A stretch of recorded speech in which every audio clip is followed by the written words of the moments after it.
So things that I found about the high idling that I have, 1300 RPMs on the car.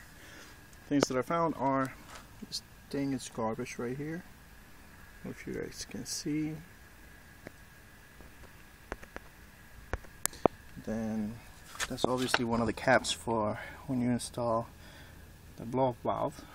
This one is good. That one, it was garbage. Then I found that the throttle position sensor must be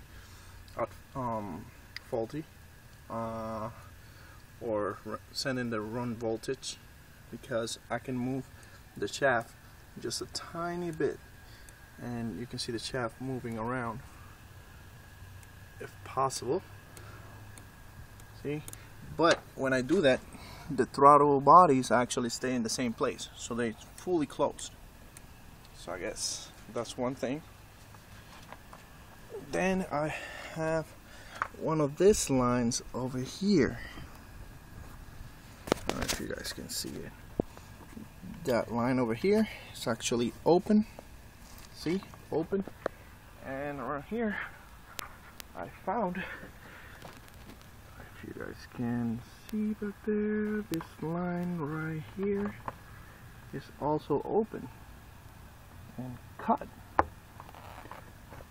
So I'm gonna have to find out